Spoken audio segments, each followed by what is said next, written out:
Welcome back guys. आज हम लोग इस वीडियो में डिस्कस करने वाले हैं the ultimate GK preparation strategy for IIM Bangalore UG programmes. अब आपको शायद पता होगा 80 सीट्स पे प्रोग्राम को स्टार्ट करने वाला है आईआईएम बैंगलोर।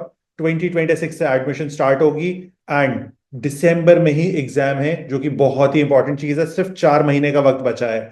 अब तुम्हारी जो भी स्टेट है, हो सकता है तुमने अभी अपनी प्रेपरेशन को स्टार्ट किया है या फिर तुम अभी प्लान ही कर रहे हो कि तुम्हें एग्जाम देना है या नहीं। दोनों ही सिचुएशंस में ये वीडियो तुमको बहुत ज्यादा हेल्प करने वाली है, क्योंकि मैं आपको बताने वाला हूं सारे स्टेप्स कि क्या आपको स्टेप्स फॉलो करने हैं for your best preparation. One and two and very very important कि क्या सारी चीजें पूछी जाती हैं इन योर एग्जामिनेशन। तो देखो, हम लोग बहुत ही बेसिक तरीके से स्टार्ट करेंगे। मैं आपको अपना बोर्ड शेयर कर देता हूं। इसके बाद हम लोग यहां से स्टार्ट करने वाले हैं। तो सबसे पहले तो एकदम जो बेसिक चीज पता होनी चाहिए कि हमको जीके किस तरह की पूछी जाती है इन दिस एग्जामिनेशन। तो हमको जो जीके पूछी जाने वाली है वो दो तरीके की होने वाली है, यानी कि टू टाइप्स ऑफ क्वेश्चंस हमको पूछे जाने वाले हैं। फर्स्ट टाइप ऑफ क्वेश्चन जो होगा इसमें से, उसको हम लोग कहते हैं static GK questions. Static GK का मतलब होता है कोई भी चीज जो फिक्स्ड है, मतलब चेंज नहीं होने वाली है, सालों से ऐसी ही चली आ रही है। फॉर एग्जाम्पल, अकबर क्या खाना खा के लड़ाई करने जाता था, ठीक है, जिसको हम लोग प्यार से बोलते हैं हिस्ट्री या फिर ज्योग्राफी या फिर पॉलिटिकल साइंस। जो आपने स्कूल में पढ़ा होगा, 10th तक तो एटलीस्ट पढ़ा ही होगा। इन सारी चीजों को आप स्टैटिक जीके में कवर करते हो, क्योंकि ये फिक्स्ड इवेंट्स हैं जो हो चुके हैं। Second and very important portion, जो बहुत ज्यादा वेटेज रखता है, उसको हम लोग कहते हैं करंट अफेयर्स। करंट अफेयर्स जो होता है, इसकी जो वेटेज होती है एग्जामिनेशन में, वो होती है 60 to 65%। यानी कि जो हमको क्वेश्चंस आने वाले हैं, टोटल नंबर ऑफ क्वेश्चंस जो हमको आने वाले हैं, वो है 15 to 20 questions. In 15 to 20 questions में आप एक्सपेक्ट कर सकते हो, मान लेते हैं अपन 20 क्वेश्चंस आने वाले हैं जीके के। जीके जो है डिसाइडिंग फैक्टर होने वाला है इस एग्जामिनेशन में। अब जो 20 क्वेश्चंस आने वाले हैं, इस 20 में से 12 क्वेश्चन जो है, मिनिमम 12 क्वेश्चन वो करंट अफेयर्स से हैं। 8 क्वेश्चंस जो है वो स्टैटिक जीके से हैं। तो अब इस तरह की डिवीजन होगी। अगली बात आती है कि करंट अफेयर्स होता क्या है। स्टार्टिंग जीके तो मैंने बता दिया बहुत अच्छे से, तुम लोग को पता भी था क्योंकि क्या होता है। करंट अफेयर्स क्या होता है और कितना पढ़ना होता है। तो करंट अफेयर्स का मतलब होता है कोई भी बर्निंग अफेयर्स। बर्निंग, फिर से एक डिफिकल्ट वर्ड यूज कर दिया है मैंने अपने आप को स्मार्ट दिखाने के लिए, लेकिन ये जो बर्निंग अफेयर मैंने टर्म यूज किया, इसको और ज्यादा सिंप्लीफाई कर देता हूं मैं। बर्निंग अफेयर का मतलब होता है, बर्निंग शायद वर्ड यहां पे समझ पा रहे होगे, बर्निंग का मतलब हो जाता है इंपॉर्टेंट। इंपॉर्टेंट जो भी चीज हुई है across the globe, not in India only, यानी कि ग्लोबली कोई भी इंपॉर्टेंट चीज अगर हुई है तो उसको हम लोग कहेंगे बर्निंग अफेयर। अब मैं कुछ एग्जांपल देता हूं जैसे बर्निंग अफेयर क्या होंगे। उससे पहले एक चीज छोटी सी, इस बर्निंग अफेयर का ड्यूरेशन क्या होगा, हमको कितने वक्त तक के पढ़ने हैं। तो देखो, मोस्टली ऐसा होता है कि इंडिया में सारे एग्जाम्स में जब करंट अफेयर्स पूछा जाता है तो 1 साल का पूछा जाता है। 1 साल का मतलब जिस दिन तुम्हारा एग्जामिनेशन होने वाला है, उससे अगर तुम 1 साल पीछे जाओगे तो वहां तक के सारे अफेयर्स इंपॉर्टेंट होते हैं। दिसंबर में एग्जाम है, तो हम लोग एक सेफर डेट मान सकते हैं 1 जनवरी टू एग्जाम डेट। तो ये जो पूरा का पूरा फेज है, इसमें जो भी इंपॉर्टेंट बर्निंग अफेयर्स हुए हैं वो सारे तुम्हारे एग्जामिनेशन के लिए इंपॉर्टेंट है। अब जैसे किस तरह के इवेंट्स, ईरान ने अटैक कर दिया ऑन इसराइल, ठीक है, शायद आपने सुना होगा, बहुत सारी क्लिप्स देख लिए होंगे। या फिर ऑपरेशन सिंदूर, पाकिस्तान ने पहलगाम में अटैक किया, इंडिया ने रिटालिएट किया विद ऑपरेशन सिंदूर। तो ये जो पूरा इवेंट है, इसको हम लोग कहेंगे एक बर्निंग अफेयर, एक इंपॉर्टेंट करंट अफेयर जो इस साल में बहुत ज्यादा इंपॉर्टेंस रखता है। कोई भी चीज जो इस साल में बहुत ज्यादा महत्व रख रही है, इंपॉर्टेंस रख रही है, उसको हम लोग कह रहे हैं बर्निंग अफेयर या करंट अफेयर। अब इसमें साल भर में कितने अफेयर्स होते हैं, तो इनको हम लोग मंथ वाइज डिवाइड कर लेते हैं। आप मान के चलो एवरी मंथ 20 इंपॉर्टेंट इवेंट्स होते हैं across the globe, including India. Pahalgam वाला जो पूरा का पूरा सिनेरियो था, या फिर इंडिया ने ऑपरेशन सिंदूर किया, या फिर मान लेते हैं हम लोग जो एक पॉपुलर बिल है जो पार्लियामेंट ने पास किया है, जिसको हम लोग कहते हैं वक्फ अमेंडमेंट एक्ट। और सिंप्लीफाई कर लेते हैं, शायद आपने फार्म बिल का नाम तो सुना ही होगा या ट्रिपल तलाक तो सुना ही होगा। इन सारे में से किसी भी चीज पे एक नया जजमेंट आया, फॉर एग्जाम्पल एक जजमेंट आ गई सुप्रीम कोर्ट की, जहां पे सुप्रीम कोर्ट ने बोला कि आज से ट्रिपल तलाक इंडिया के अंदर बैंड है, ठीक है। तो ये जो है, ये एक बहुत ही इंपॉर्टेंट अफेयर है। इसके अराउंड कुछ भी क्वेश्चंस आ सकते हैं। तो अब हमारे पास अप्रोक्सीमेटली 12 मंथ्स हो जाते हैं, तो इसको हम लोग अगर बेसिक मैथ लगा देते हैं तो इतना हो जाता है। तो ये टोटल नंबर ऑफ टॉपिक्स जो हम लोग के सामने आ रहे हैं, तो 12 टू जो होता है, ये हो जाता है 240। 12 टू होता है 24, जीरो था इसलिए मैंने 240 कर दिया directly.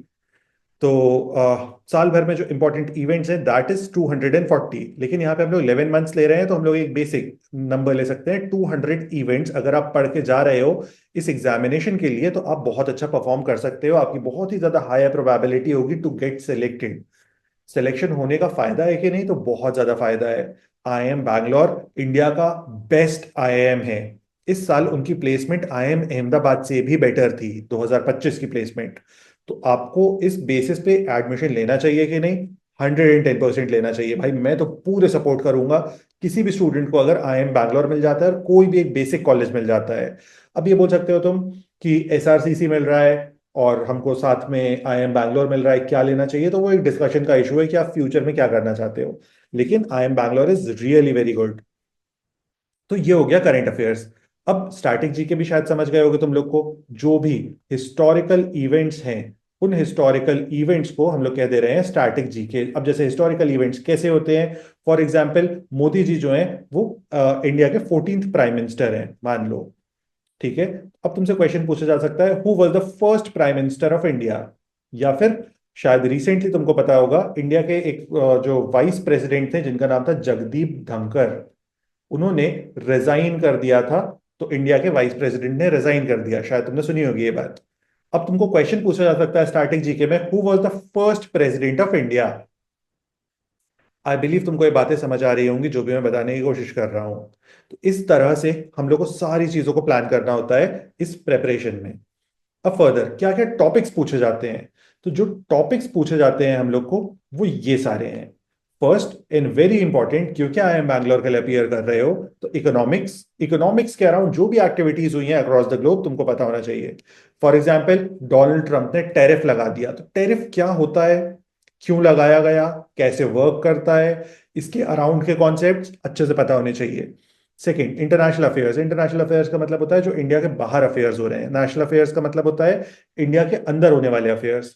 And fourth and last is polity and governance. Polity and governance का बहुत ही सिंपल सा मतलब होता है कोई भी चीज जो इंडिया के एडमिनिस्ट्रेटिव सिस्टम का पार्ट है, उससे रिलेटेड क्वेश्चन पूछ लिया गया। पॉलिटी एंड गवर्नेंस का मैं एक और एग्जांपल देता हूं, शायद तुमने सुना होगा। इंडिया में एक कॉन्सेप्ट है फंडामेंटल राइट्स, जिसमें बोला जाता है राइट टू इक्वालिटी। तो ये जो राइट टू इक्वालिटी है, this is part of polity and governance. अब आपसे एक क्वेश्चन पूछा जा सकता है, आर्टिकल या राइट टू इक्वालिटी किस आर्टिकल के अंदर लिखा हुआ है इंडिया में? बहुत ज्यादा कॉमन आर्टिकल है, तो आर्टिकल 14। आपको इस तरह से पता होना चाहिए। आई बिलीव आपको चारों चीजें बहुत अच्छे से समझ आ रही होंगी, मैंने बहुत ही अच्छे से एक्सप्लेन करने की कोशिश की है। अब हम लोग second phase of the video पे आते हैं, जहां पे हम लोग डिस्कस करने वाले हैं प्रेपरेशन स्ट्रैटेजी, कि तुम्हें किस तरह से पढ़ना चाहिए। अगर यहां तक कोई भी डाउट है, कमेंट यूज कर सकते हो, या फिर किसी भी तरह की कोई भी क्वेरी है related to I M Bangalore examination, तो हम लोग को रीच कर सकते हो, हम लोग के फोन नंबर पे भी रीच कर सकते हो। एंड लास्टली, अगर अच्छा लगा तो लाइक भी कर देना। तो अब हम लोग आ रहे हैं स्ट्रैटेजी पोर्शन पे, क्या स्ट्रैटेजी को फॉलो करना चाहिए और कितना टाइम डिवोट करना चाहिए फॉर जीके करंट अफेयर्स। तो देखो, हम लोग के पास करंट अफेयर्स में ज्यादा नंबर ऑफ क्वेश्चंस आ रहे हैं, 60% मिनिमम क्वेश्चंस आते हैं ऑफ करंट अफेयर्स। तो हमारा जो प्राइमरी फोकस होना चाहिए, that should be current affairs only. ये हमारा प्राइमरी फोकस है। हमारा जो सेकेंडरी फोकस होगा, ये होगा स्टैटिक जीके। तो इस तरह से आपको पहली मेंटल क्लैरिटी होनी चाहिए। दूसरी चीज, ज्यादा बड़ा सिलेबस किसका है? तो ज्यादा बड़ा सिलेबस स्टैटिक जीके का है। तुमने शायद समझते हो इस बात को, हिस्ट्री में कुछ भी पूछा जा सकता है। मतलब everything under the sun is static GK. कि कुछ भी पूछ लिया तुमसे, पूछ लिया गया कि अकबर क्या खा के लड़ाई लड़ने गया था, या अकबर के फादर का नाम क्या था, या बीरबल के भाई का नाम क्या था। इतने में मैं तो एग्जाम्पल दे रहा था, इतने वियर्ड चीजें नहीं पूछी जाती हैं ऑब्वियसली। लेकिन इसका जो पूरा पोर्शन है वो ज्यादा बड़ा है, लेकिन इसका पोर्शन जो है छोटा है। लेकिन इससे ज्यादा क्वेश्चंस आ रहे हैं, तो आपको इस पे फोकस रखना चाहिए। अब इसको कैसे पढ़ोगे आप? इसको पढ़ने के लिए आपको कुछ स्पेसिफिक टॉपिक्स को प्रिपेयर करना चाहिए। ये जो स्पेसिफिक टॉपिक्स हैं, ये सारे के सारे टॉपिक्स जनवरी टू दिसंबर प्रोवाइड करने की रेस्पॉन्सिबिलिटी मैं आज लेता हूं। अब ये टॉपिक्स तुम्हें कैसे मिलेंगे? तुमको कुछ नहीं करना है, हम लोग का टेलीग्राम चैनल ज्वाइन कर लेना है, वहां पे मैं मंथ ऑन मंथ तुमको शेयर करता जाऊंगा। अभी ये वीडियो को मैं रिकॉर्ड कर रहा हूँ इन अगस्त, तो जनवरी टू अगस्त जितने भी टॉपिक्स हैं उन सारे के सारे टॉपिक्स को मैं टेलीग्राम पे शेयर कर दूंगा। एंड फर्दर अपकमिंग मंथ्स के मैं शेयर करता चला जाऊंगा। टेलीग्राम के लिंक कहाँ है? तो लिंक इन डिस्क्रिप्शन है, जाके क्विकली चेक कर सकते हो। तो अब जब तुमको ये टॉपिक्स मिल जा रहे हैं, तो इन्हीं टॉपिक्स के साथ तुमको नोट्स की भी जरूरत होगी कि इनसे क्विकली तुम पढ़ सको। देखो, नोट्स ओपनली मिलने वाली चीज नहीं है। नोट्स के लिए तुमको हम लोग का कोर्स चेक करना होगा। मैं कोर्स बेचने बिल्कुल भी नहीं आया हूँ, मैं बिल्कुल प्रेपरेशन स्ट्रैटेजी के इंटेंट से आया हूँ, लेकिन अगर तुमको नोट्स चाहिए, क्लासेस चाहिए, तो तुम ज्वाइन कर सकते हो। अब ये जो टॉपिक्स मिल गए, इन टॉपिक्स को पढ़ना कैसे है? तो तुम मान लो किसी भी तुमने एक एक्स सोर्स से पढ़ना स्टार्ट किया, क्योंकि सोर्स यहाँ पे तुम सारे स्टूडेंट्स का अलग अलग हो सकता है। रेलेवेंट टॉपिक्स जो हैं वो सेम रहने वाले हैं, लेकिन सोर्स डिफरेंट हो सकते हैं। मान लो तुम किसी भी एक वेबसाइट से पढ़ रहे हो, तो अब तुम जब इस वेबसाइट से जैसे इंडिया में, मैं आपको बता ही देता हूँ, सबसे फेमस वेबसाइट जो है जनरल नॉलेज की, उसको कहा जाता है जीके टुडे। मैं गलती से थोड़ा सा लिख दिया, इसको कहा जाता है जीके टुडे। तुम जीके टुडे पे गए, जीके टुडे से तुमने रीड करना स्टार्ट किया, टॉपिक्स तो मैंने दे ही दिए हैं। अब तुमको यहाँ पे क्या करना है? उन टॉपिक्स के शॉर्ट नोट्स क्रिएट करने हैं। ये नोट्स किस तरह के होंगे? तो मैंने जीके की कुछ वीडियोस डाली हुई हैं, या अपकमिंग डेज में मैं डालूंगा। तो उन वीडियोस में तुमको वो नोट्स भी मिल जाएंगे, जो भी वीडियोस मैं ओपनली यूट्यूब पे डालूंगा वो सारे तुम देख सकते हो। तो इन नोट्स को क्रिएट कर लेना है। नोट्स जो होने चाहिए, ध्यान रखना है कि वो वन पेजर हो। वन पेजर का मतलब होता है एक सिंगल पेज पे तुम्हारा पूरा कॉन्सेप्ट रहे, पूरा एक माइंड मैप आ जाए तुम्हारे पास। बेनिफिट क्या होगा इस चीज का? कि तुम जब रिवाइज करोगे तो तुम्हारे पास ऐसा नहीं होगा कि चार कॉपीज हैं। तुमको एक सिंगल कॉपी से रिवाइज करना है, जिससे तुम क्विकली रिवाइज कर सकते हो। प्रैक्टिकली पॉसिबल है रिवाइज करना। तो तुमने वन पेजर नोट्स बनाए। अब तुमको टॉपिक्स को सेलेक्ट कर लिया, तुमने तुमने किसी भी सोर्स को पकड़ लिया, तुमने उसके नोट्स बना लिए, नोट्स से तुम्हारा रिवीजन हो जाएगा। तो इस तरह से तुमको स्टार्ट करना है विथ करंट अफेयर्स। अब करंट अफेयर्स में जो अगली चीज की रिक्वायरमेंट होती है, जो कि बहुत ज्यादा इंपॉर्टेंट होती है, वो होती है मोटिवेशन की।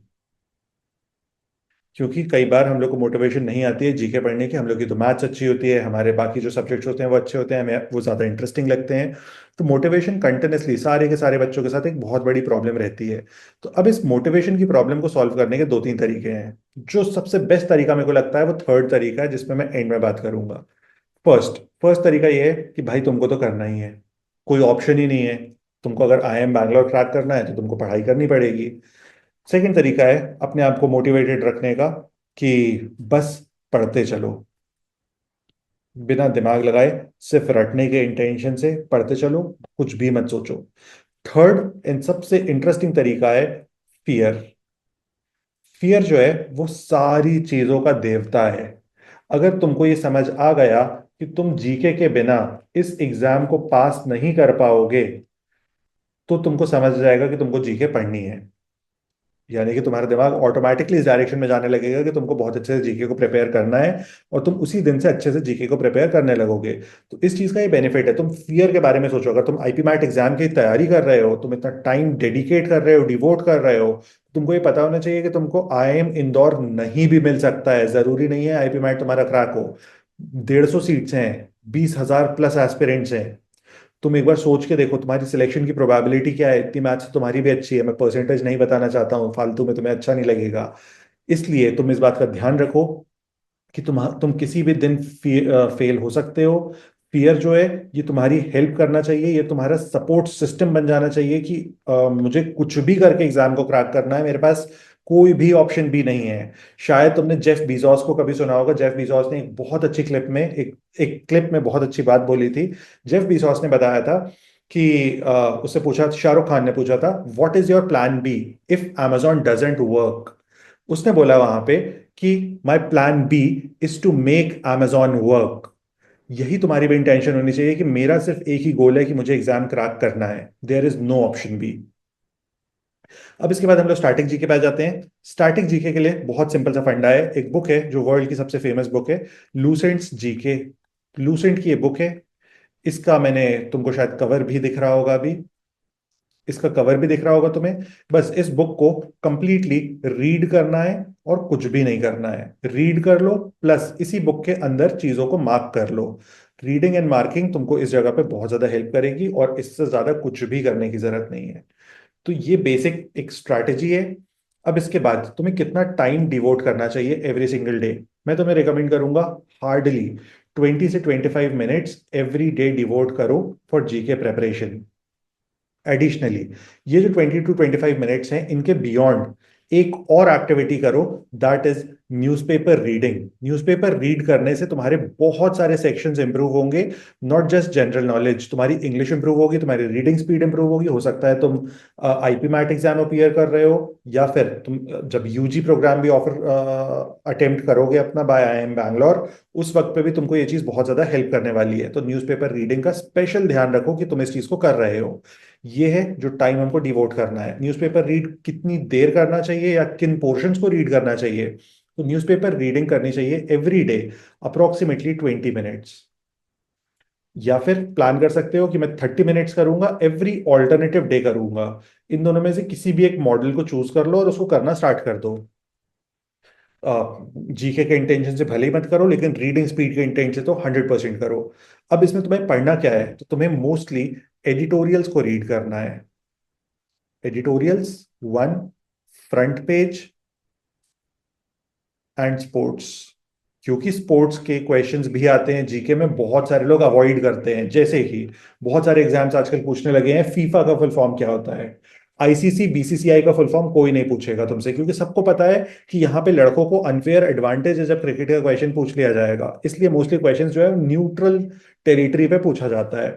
तो ये एक ओवरऑल बेसिक प्लान है। इसके बियॉन्ड अगर कुछ भी जानना चाहते हो तो कमेंट्स में आ जाओ, हम लोग कमेंट्स में बात कर सकते हैं। इस तरह से तुमको स्टार्ट करना चाहिए, इन पर्टिकुलर चीज़ों का ध्यान रखना चाहिए। आई बिलीव ये वीडियो तुमको काफ़ी हेल्प कर रही होगी, फ्यूचर में भी हेल्प करेगी। और फर्दर जो भी मैं जीके के सेशंस लाने वाला हूँ यूट्यूब के ऊपर, वो सारे के सारे ओपन सेशंस होंगे। बाकी हम लोग के बैचेस चेक कर सकते हो, तुम्हारी मर्जी। नेक्स्ट टाइम मिलते हैं विद अ जीके सेशन।